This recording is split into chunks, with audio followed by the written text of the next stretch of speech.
Hello दोस्तों, तो कैसे यार आप लोग। आशा करते हैं आप लोग मस्त होंगे। तो जैसा कि यार हम लोग बीएससी फोर्थ सेमेस्टर केमिस्ट्री देख रहे थे, quantum mechanics and analytical techniques, उसी का यूनिट 2 चल रहा था, एलिमेंट्री क्वांटम मैकेनिक्स। ठीक है, तो आज की वीडियो में हम पढ़ने वाले बहुत ज़्यादा important topic, particle in one dimensional box. आपका एक विमीय संदूक में उपस्थित कण के लिए जो श्रोडिंगर का आपका इक्वेशन आता है वो आज हम लोग समझने वाले। ठीक है, बहुत ज़्यादा इंपॉर्टेंट टॉपिक है, ये जान लो। देखो, जो श्रोडिंगर का इक्वेशन हमने इसके पहले वाले वीडियो पे आपको पढ़ाया था, उसी से रिलेटेड ये टॉपिक है। जो श्रोडिंगर का इक्वेशन आया, उसी से आपका ये जो एक विमीय संदूक में उपस्थित कण के लिए जो सूत्र आता है वो निकाला जाता है। ठीक है, particle in one dimensional box के लिए आपका जो सूत्र या फॉर्मूला आता है उसे श्रोडिंगर वेव इक्वेशन के द्वारा ही निकाला जाता है। तो एकदम आसानी से समझेंगे, बस यार वीडियो को आखिरी तक देखते रहना। तो चलो बात करते हैं particle in one dimensional box. ठीक है, तो अब भैया हम लोग बात करते हैं particle in one dimensional box, एक विमीय संदूक में उपस्थित कण के लिए श्रोडिंगर ने जो सूत्र आपका दिया उसे समझते हैं। ठीक है, तो देखो, particle in one dimensional box का ये मतलब है कि आपको एक पार्टिकल लेना है और उसे किस में रखना है, वन डायमेंशनल बॉक्स के अंदर। ठीक है, मतलब एक विमीय संदूक के अंदर। देखो, 3 विमाएँ आपकी होती है इस टाइप से। देखो, 3 विमाएँ होती है इस टाइप से आपकी, ये आपका यहाँ पे और ये इस टाइप से 3 विमाएँ होती। मान लो ये एक्स एक्सिस है, ये आपका वाई है और ये जेड। इस टाइप से 3 विमाएँ होती है। ठीक है, एक्स वाई जेड 3 अच्छे होते हैं आपके पास 3 विमाएँ, या 3D आपका 3 डायमेंशनल होता है। ठीक है, तो आपको करना क्या है, वन डायमेंशनल पे कोई भी आपको बॉक्स लेना है। जैसे वन डायमेंशनल एक ये हो गया, एक ये हो गया, एक ये, 3 होती है। तो आपको किसी एक डायमेंशन का क्या लेना है, बॉक्स लेना है। मान लो हम ले लेते हैं यहाँ पे एक्स अक्ष पे एक बॉक्स ले लेते हैं। ठीक है, ये आपका एक्स डायमेंशन है या एक विमा है, इसी पे हम क्या करते हैं, एक बॉक्स को मान लेते हैं इस टाइप से। ठीक है, एक बॉक्स को हम क्या करते हैं, इसी एक विमा पे मान लेते हैं। ये आपका एक विमीय संदूक या वन डायमेंशनल बॉक्स है। ठीक है, ये आपके पास एक क्या है, वन डायमेंशनल बॉक्स है। तो आपको करना क्या है, इसी वन डायमेंशनल बॉक्स के अंदर क्या करना है, कण को उपस्थित कराना है और उसके लिए जो श्रोडिंगर ने इक्वेशन मतलब दिया उससे आपको निकालना है। तो ये मतलब इसका वन डायमेंशनल बॉक्स का मतलब कि आपको एक ऐसा बॉक्स लेना है जो कि केवल एक विमा पे स्थित है और उसके अंदर क्या है, कण है। कण कौन सा, ये जो आपका पार्टिकल है, कण है ये, जैसे कि आपका इलेक्ट्रॉन। ठीक है, जैसे कि आपका इलेक्ट्रॉन, तो आप इलेक्ट्रॉन की उपस्थिति दे सकते हो। ठीक है, या कोई कण आपका यहाँ पे आपको उपस्थित कराना है। अब कैसे वो सूत्र निकलेगा, क्या क्या करना होगा आपको, अब वो हम लोग यहाँ पे समझते हैं। ठीक है, ठीक है, तो आप particle in one dimensional box को समझने के लिए आपको कुछ बातें भी समझनी होंगी। हमने आपसे अभी जो बातें की वो पहले समझो। हमने केवल इतना भी बताया था कि आपको वन डायमेंशनल में कोई बॉक्स लेना है, मतलब एक विमा में कोई बॉक्स लेना है। जैसे हमने यहाँ पे एक्स एक्सिस पे एक बॉक्स ले लिया है। ठीक है, इस पर हम क्या करेंगे, कोई भी पार्टिकल हम इस पर क्या करेंगे, इसके अंदर रखेंगे। ठीक है, कोई भी पार्टिकल आपको रखना है, मान लो आप इलेक्ट्रॉन को ही रख रहे हो। ठीक है, कोई भी पार्टिकल रखना है, मान लो हम इलेक्ट्रॉन ले लिए, तो इस पार्टिकल को आपको इस वन डायमेंशनल बॉक्स के अंदर रखना होगा। ठीक है, और मान लो इस पार्टिकल का जो द्रव्यमान है वो m है। ध्यान से समझते चलो, एक एक पॉइंट अगर समझना है तो एक एक बात को भी समझना पड़ेगा। ठीक है, हम आपसे कह रहे हैं कि आपको करना क्या है कि आपको इस एक विमीय संदूक या वन डायमेंशनल बॉक्स के अंदर एक पार्टिकल लेना है। आप उस पार्टिकल को इलेक्ट्रॉन भी ले सकते हो। ठीक है, तो देखो, कुछ बातें हमने यहाँ पे जो लिखी है पहले उसको समझ लो, फिर चित्र को और अच्छे से बनाते। ठीक है, पहले हमने लिखा, माना कि m द्रव्यमान वाला कोई पार्टिकल जैसे इलेक्ट्रॉन ऊंची ऊंची दीवारों वाले एक बॉक्स में बंद है। हमने कहा, माना m द्रव्यमान वाला कोई पार्टिकल जैसे कि इलेक्ट्रॉन ऊंची ऊंची दीवारें, देख सकते हो इसकी हमने दीवारें इस टाइप से बना रखी है, ऊंची ऊंची दीवारों वाले एक बॉक्स में स्थित है और वो बॉक्स कैसा है, वन डायमेंशन पे है, एक विमा पे है। ठीक है, तो ये एकदम सिंपल सी बात है, हमने लिख रखी कि माना कि m द्रव्यमान वाला कोई पार्टिकल या कण जैसे कि इलेक्ट्रॉन ऊंची ऊंची दीवारों वाले एक बॉक्स अर्थात संदूक में बंद है। फिर हमने लिखा, माना बॉक्स के अंदर तो स्थितिज ऊर्जा 0 है पर बाहर इनफाइनाइट है। इनफाइनाइट का मतलब होता है अनंत। ठीक है। इनफाइनाइट का क्या मतलब होता है? अनंत। हमने कहा माना कि इस संदूक के, देखो क्या लिखा, माना बॉक्स के अंदर तो स्थितिज ऊर्जा जो है वो शून्य है। ये जो बॉक्स है इसके अंदर जो स्थितिज ऊर्जा है अर्थात पोटेंशियल एनर्जी है वो क्या है? शून्य है या जीरो, अर्थात V = 0। मान लो अगर पोटेंशियल एनर्जी आपकी स्थितिज ऊर्जा को V से डिनोट करें तो इसके अंदर जो होगी पोटेंशियल एनर्जी वो जीरो होगी, और जो इसके बाहर होगी वो कितनी होगी? इनफाइनाइट होगी, अर्थात अनंत होगी। ठीक है, इसके बाहर पोटेंशियल एनर्जी क्या है? इनफाइनाइट है, अनंत है। ये बात सिंपल हमने माना। लिखा था कि आपका कहाँ माना, यहाँ से कि माना बॉक्स के अंदर तो स्थितिज ऊर्जा जीरो है पर बाहर इनफाइनाइट है, तो माना इसके बॉक्स के अंदर स्थितिज ऊर्जा अर्थात पोटेंशियल एनर्जी जीरो है और इसके बाहर इनफाइनाइट अर्थात अनंत है। ठीक है, यहाँ भी अनंत है, यहाँ भी अनंत है। आगे लिखते हैं माना बॉक्स की लंबाई a है। अब मान लो इस बॉक्स की लंबाई a है। क्या मान लो? इस बॉक्स की लंबाई a है। ये जो बॉक्स या संदूक है इसकी लंबाई हमने a के इक्वल मान ली। अगर ये बॉक्स की लंबाई a है, ठीक है, तो कहा गया माना बॉक्स की लंबाई a, वह पार्टिकल को बॉक्स के अंदर x एक्सिस अर्थात x अक्ष पर स्ट्रेट लाइन में निश्चित बिंदुओं के बीच गति कराते हैं। ठीक है, क्या कह रहे हैं कि आपको क्या करना है? पहले माना बॉक्स की लंबाई a है। अब इस जो पार्टिकल या इलेक्ट्रॉन आपने लिया इसको बॉक्स के अंदर x अक्ष पर एक सीधी रेखा या सरल रेखा स्ट्रेट लाइन में निश्चित बिंदुओं के बीच गति कराते हैं। मान लो वो निश्चित बिंदुओं में इस टाइप से, मान लो एक बिंदु ये हो गया, एक बिंदु ये हो गया। अब इन्हीं के बीच में आपको क्या करना है? इलेक्ट्रॉन को गति करानी है, इलेक्ट्रॉन को मोशन कराना है। मान लो यहाँ पे आपका जो उसका x बराबर होगा वो होगा 0, क्योंकि x एक्सिस पे है, x अक्ष पे है, तो यहाँ पे x बराबर 0 हो जाएगा। ये मतलब जब इलेक्ट्रॉन यहाँ पे स्थित है, अब जब ये गति करेगा धीरे धीरे यहाँ से बढ़ता जाएगा तो ये इस बिंदु पर पहुँचेगा जहाँ पे x बराबर क्या होगा? a होगा।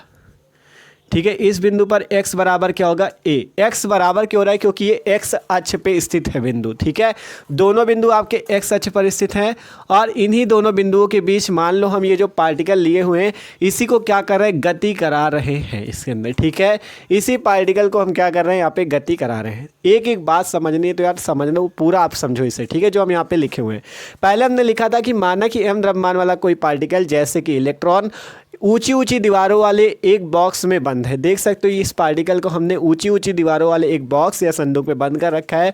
माना बॉक्स के अंदर तो स्थितिज ऊर्जा 0 है पर बाहर इनफाइनाइट है। बॉक्स के अंदर स्थितिज ऊर्जा अर्थात पोटेंशियल एनर्जी V बराबर 0 और बाहर V बराबर इनफाइनाइट, V बराबर इनफाइनाइट या अनंत। माना बॉक्स की लंबाई a है। माना इस बॉक्स की लंबाई क्या है? a है। वह पार्टिकल को बॉक्स के अंदर जो कण है उसको इस संदूक के अंदर x अक्ष पर स्ट्रेट लाइन में निश्चित बिंदुओं के बीच गति कराते हैं। स्ट्रेट लाइन पे क्या करते हैं? निश्चित बिंदुओं के बीच क्या कराते हैं? गति कराते हैं। इन दोनों बिंदुओं के बीच मान लो, इन दोनों बिंदुओं के बीच मान लो हम इसके बीच गति कराते हैं। तो जब x अक्ष पे, तो मान लो जब इलेक्ट्रॉन इस जगह रहा होगा तब x बराबर क्या रहा होगा? 0, क्योंकि दूरी क्या रही होगी तब 0। अब इसकी पूरी लंबाई a, तो जब इस बिंदु पर आएगा तब x बराबर क्या हो जाएगा? a। तो बस इतनी सी बातें लिखी है। अब इसके बाद जो हम इसका जो इक्वेशन आएगा particle in one dimensional box के लिए वो आपको निकाल के दिखाएंगे। ठीक है, पहले बताओ इतनी बातें सबको समझ में आई कि नहीं? सिंपल था भैया। पहले आपने एक वन डायमेंशनल बॉक्स लिया। वन डायमेंशनल का मतलब एक ही विमा पर कोई संदूक लिया या बॉक्स लिया। हमने मान लो x अक्ष पे ले लिया। अब मान लो इसके अंदर हम एक पार्टिकल या कोई कण रखते जैसे कि इलेक्ट्रॉन जिसका द्रव्यमान m है। अब हमने इसके बाद आपसे कहा कि माना कि ये जो आपका बॉक्स है इसके अंदर जो स्थितिज ऊर्जा अर्थात पोटेंशियल एनर्जी है V बराबर 0 है और इसके बाहर पोटेंशियल एनर्जी V बराबर इनफाइनाइट है। फिर हमने आपसे कहा मान लो इस आपकी बॉक्स की लंबाई a है और इसमें हम क्या करते हैं? उस पार्टिकल जैसे कि इलेक्ट्रॉन इसको दो निश्चित बिंदुओं के बीच क्या करते हैं? हम गति कराते हैं। तो मान लो दो बिंदु इस टाइप से, तो यहाँ पे है, तब उसका अभी जब वो यहाँ पे स्थित होगा तो x की वैल्यू क्या होगी? 0, और जब यहाँ तक जाएगा गति करके तो x बराबर हो जाएगा a। बस इतनी सी सिंपल सी बात अभी तक हो पाई है। ठीक है, अब आगे इसके क्या लिखना है आपको? चूँकि इलेक्ट्रॉन x डायरेक्शन अर्थात x दिशा में गति कर रहा है अतः स्थितिज ऊर्जा फलन अर्थात आपका पोटेंशियल एनर्जी फंक्शन Vx होगा। क्या कह रहे हैं ध्यान से समझो, आप डेरिवेशन करना है आपको, ठीक है। इलेक्ट्रॉन जो है एक्स दिशा में गति कर रहा है, देख लो ये इलेक्ट्रॉन या पार्टिकल जो एक्स दिशा में गति कर रहा है इस टाइप से, तो एक्स दिशा में गति कर रहा है, अतः स्थितिज ऊर्जा फलन जो v होता है वो अब क्या हो जाएगा vx, क्योंकि एक्स दिशा में कर रहा है तो v की जगह vx हो जाएगा। अब बात करते हैं श्रोडिंगर वेव इक्वेशन। तो देखो एक विमी अर्थात वन डायमेंशनल के लिए जो आपका श्रोडिंगर का वेव इक्वेशन होता है वो क्या होता है, डेल स्क्वायर, ठीक है, डेल स्क्वायर एक्स और आगे आपका साई, ठीक है, यहाँ पे डेल स्क्वायर साई होता है, del square psi upon del x square, ठीक है, प्लस का 8 pi square m upon h square और कोस्ट पे E minus V psi equal to 0। यही तो होता है श्रोडिंगर का वेव इक्वेशन। अब यहाँ पे जब आपका एक्स एक्सिस पे है तो साई जो तरंग फलन है आपका वेव फंक्शन, ये भी एक्स लगा लो यहाँ पे, क्योंकि एक्स दिशा पे तो साई एक्स कर दो, और यहाँ पे भी साई एक्स हो जाएगा। देखो यहाँ पे सही से लिखते हैं क्योंकि v भी एक्स करना है ना, तो यहाँ पर जो आता है e माइनस वी, पहले लिखते e माइनस वी एक्स कर दो इस टाइप से, और बाहर क्या कर दो साई एक्स इक्वल टू 0। ये आपका श्रोडिंगर का वेव इक्वेशन बन जाएगा एक विमा के लिए, ठीक है, एक विमा अर्थात वन डायमेंशन के लिए। अगर 3 डायमेंशन के लिए होता है तो वहाँ पे जैसे x है वहाँ पे y वाला भी हो जाता है आपका, अर्थात आपका डेल स्क्वायर साई बटा del y square plus del square psi बटा डेल जेड स्क्वायर। यहाँ पे केवल वन डायमेंशन के लिए लिया, इसलिए वन डायमेंशन के लिए आपका श्रोडिंगर का वेव इक्वेशन लगाना है। तो ये हमने आपको पढ़ा रखा है, जिसने भी नहीं पढ़ा है अभी तो डिस्क्रिप्शन में प्लेलिस्ट है श्रोडिंगर वेव इक्वेशन, आपको उस पर मिल जाएगा। BSc 4th सेमेस्टर केमिस्ट्री की प्लेलिस्ट है, उस पर आप जाके वीडियो देख सकते हो श्रोडिंगर वेव इक्वेशन की, ठीक है। तो सिंपल अभी यहाँ तक आपका आया, आगे का डेरिवेशन भी आपको पूरा करेंगे, टेंशन बिल्कुल ना लो। पहले सब कोई देख लो इतनी बातें सबको समझ में आई कि नहीं। पहले हमने इतनी बातें लिखी कि आपका माना कि द्रव्यमान वाला कोई पार्टिकल जैसे इलेक्ट्रॉन ऊंची ऊंची दीवारों वाले एक बॉक्स में है, माना बॉक्स के अंदर जो आपका v का मान 0 बाहर इनफाइनाइट है, माना बॉक्स की लंबाई आपकी a और पार्टिकल जो है बॉक्स के अंदर x एक्सिस पर स्ट्रेट लाइन अर्थात सरल रेखा में गति कर रहा है, इस टाइप से सरल रेखा पे गति कर रहा है। अब मान लो इसके बिंदुओं के बीच गति करता है, फिर कहा गया चूंकि इलेक्ट्रॉन x डायरेक्शन अर्थात x दिशा में गति कर रहा है, अतः स्थितिज ऊर्जा फलन अर्थात पोटेंशियल एनर्जी फंक्शन Vx होगा। तब यहाँ से श्रोडिंगर का वेव इक्वेशन आपका यही होता है, केवल जहाँ पे साई है वहाँ पे x लगाए, क्योंकि x एक्सिस पे है, इसलिए डेल स्क्वायर साई x बटा del x square plus 8 pi square m बटा एच स्क्वायर कोश पे e माइनस वी और यहाँ पे x psi x equal to 0। तो देखो आप क्या करो, सब लोग इसका स्क्रीनशॉट लो, इतनी जो वैल्यू हमने यहाँ नीचे लिखी इसको ऊपर लिख के पूरा डेरिवेशन करके दिखाएंगे, क्योंकि आप जगह भर चुकी है, ठीक है, बोर्ड छोटा है, तो इसका स्क्रीनशॉट लो, इसके आगे का डेरिवेशन आपको करके दिखाते हैं। तो सब लोग इसका स्क्रीनशॉट ले लो, ठीक है। तो भैया इक्वेशन जो आपकी आई थी सिंपल इतने तक आ गई थी। आपका जो श्रोडिंगर की इक्वेशन थी डेल स्क्वायर साई एक्स बटा del x square plus 8 pi square m upon h square E minus V x psi x equal to 0। और एक चीज़ यहाँ पे देख लो, ये जो ई आपको दिख रहा है ये आपका उस कण की, जो आपने कण यहाँ पे ले रखा है जैसे कि इलेक्ट्रॉन, उसकी टोटल एनर्जी अर्थात कुल ऊर्जा है। और ये जो एम दिख रहा है आपको ये उसी पार्टिकल उसी कण जैसे कि इलेक्ट्रॉन उसी का द्रव्यमान है, ठीक है। इतनी बात सिंपल हो गई थी। आप देखो आपको वन डायमेंशनल बॉक्स के लिए निकालना है, तो देखो उसके लिए निकालते हैं। सिंपल यहाँ से क्या करो कि आप लोग पहले देखो यहाँ पे आपका डेल स्क्वायर है तो डेल स्क्वायर साई एक्स है तो साई एक्स अपॉन में डेल एक्स स्क्वायर, यही चीज़ है, और प्लस का 8 पाई स्क्वायर एम अपॉन में एच स्क्वायर तो एच स्क्वायर कोस्ट पे ई माइनस आप देखो Vx।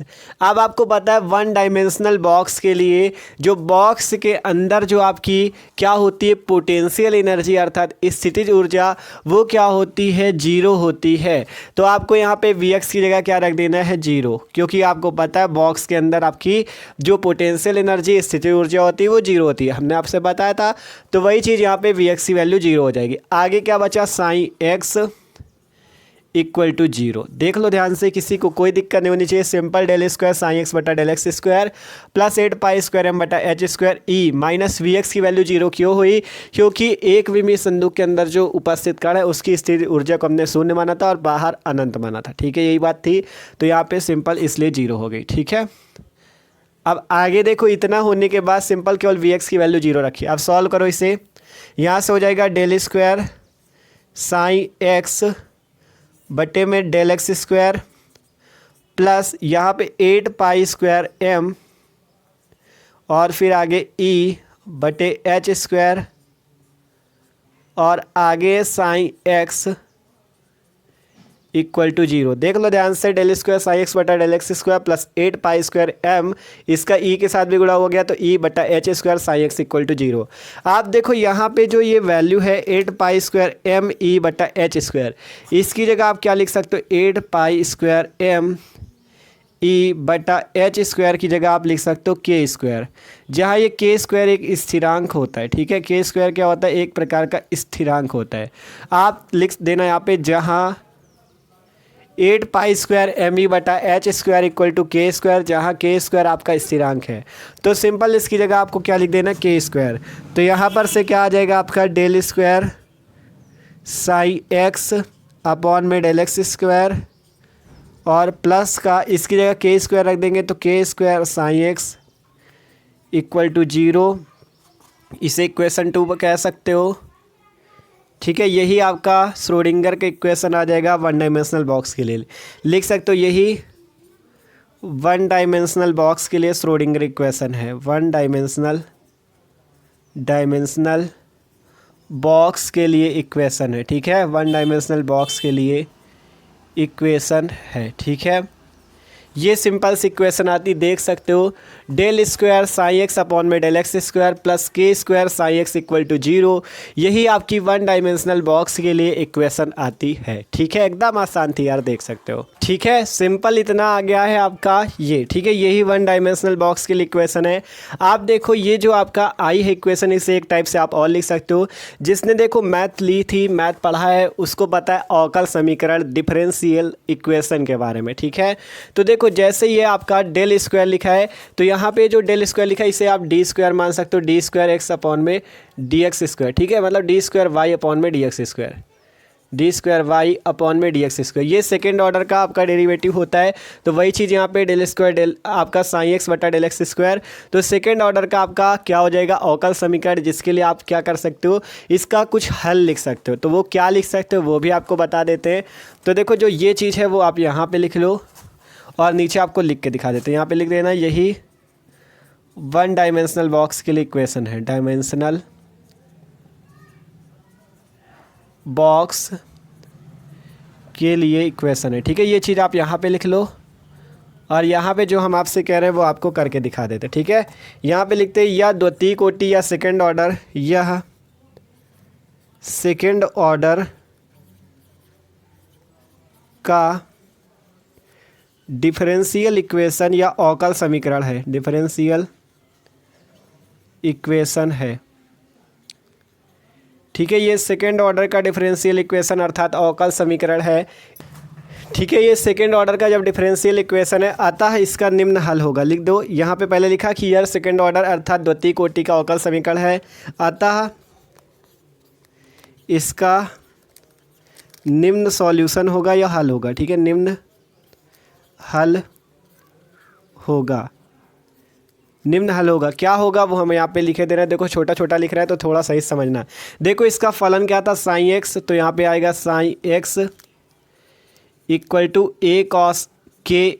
देखो ये के था ना स्थिरांक, तो k x plus B sine k x. ये आपका आ जाएगा, इसका आपका वन डायमेंशनल बॉक्स के लिए एक इक्वेशन ये भी आ जाएगी। ठीक है, दोनों आपको याद रखनी है, sine x equal to A cos k x plus B sine k x. अब बात करिए ए और बी क्या है, ये ए और बी स्थिरांक होते हैं, तो यहाँ पे लिख देना, जहाँ ए और बी कांस्टेंट है, जहाँ ए व बी कांस्टेंट है, कांस्टेंट है। ठीक है, जहाँ ए व बी कांस्टेंट है, तो साइन एक्स इक्वल टू क्या आ गया, ए cos k x plus B sine k x. ठीक है, ये भी आपका वन डायमेंशनल बॉक्स के लिए ही इक्वेशन है। ठीक है, देखो सबसे पहले क्या बात किया हमने, आपसे कहा particle in one dimensional box के लिए सबसे पहले तो आपको श्रोडिंगर का तरंग समीकरण ही पता होना चाहिए। अगर वो पता है तो आप इसका निकाल सकते हो। सिंपल देखो, पहले हमने क्या किया, वन डायमेंशनल बॉक्स के लिए आपने एक विमा पे कोई भी बॉक्स या संदूक लिया, हमने एक्स एक्सिस पे ले लिया, उसके अंदर क्या किया, कोई भी पार्टिकल रखा, माना उसके अंदर स्थिर ऊर्जा पोटेंशियल एनर्जी 0, बाहर इनफाइनाइट है। अब उसकी हमने लंबाई a मान ली। ठीक है, कोई दिक्कत नहीं। अब माना ये जो पार्टिकल इसे इसी एक्स एक्सिस पे हम क्या करते हैं, स्ट्रेट लाइन अर्थात सरल रेखा पे गति कराते हैं। मान लो यहाँ पे आपका जब गति नहीं कर रहा होगा, यहाँ पे इलेक्ट्रॉन या कण उपस्थित होगा तो x बराबर 0 होगा। जब वो गति इस टाइप से स्ट्रेट लाइन पे करेगा, जब पूरी लंबाई a तो यहाँ पे x बराबर a हो जाएगा। सिंपल। आपने पहले श्रोडिंगर इक्वेशन लिखा था आपने किसके लिए, वन डायमेंशन के लिए। देख सकते हो ये श्रोडिंगर इक्वेशन था जहाँ ई कण की टोटल एनर्जी, m इलेक्ट्रॉन का द्रव्यमान। अब जब Vx की वैल्यू यहाँ पे होगी 0, क्योंकि आपका वन डायमेंशनल बॉक्स के अंदर अगर कण है तो उसकी स्थिर ऊर्जा 0 होती, बाहर अनंत होती। तो हमने यहाँ पे Vx की जगह 0 रखा, सॉल्व किया तो आपकी इक्वेशन क्या आई थी यहाँ तक। फिर हमने कहा ये जो 8π² me/h² है इसकी वैल्यू k² हो जाएगी स्थिरांक, तो यहाँ पे k² रख दिया। यही वन डायमेंशनल बॉक्स के लिए इक्वेशन है। और फिर लिखा कि यह सेकेंड ऑर्डर का आपका डिफरेंशियल इक्वेशन है, अर्थात द्वितीय कोटि का अवकल समीकरण है। अर्थात इसका निम्न हल होगा, क्या हो जाएगा, sin x = a cos kx + b sin kx, जहाँ a व b कांस्टेंट है। ठीक है, और ये साइन तो सबको पता है तरंग फलन होता है, वेव फंक्शन होता है। ठीक है, तो इस टाइप से ये आता है particle in one dimensional box की। लगा पेपर पे आपके पूछा जाए तो जितना बताया इतना ही आप कर देते हो तो पूरे नंबर आपको एग्जामिनर देगा। ठीक है, तो यार भाई वीडियो अच्छा लगा हो तो लाइक कर देना, और चैनल पे नए हो तो सब्सक्राइब जरूर कर लेना। डिस्क्रिप्शन में BSc 4th सेमेस्टर केमिस्ट्री की प्लेलिस्ट है, उस पर जाके आप और भी वीडियो देख सकते हो। ठीक है, बस इतना ही लिखना था, पूरा स्क्रीनशॉट आप कर सकते हो।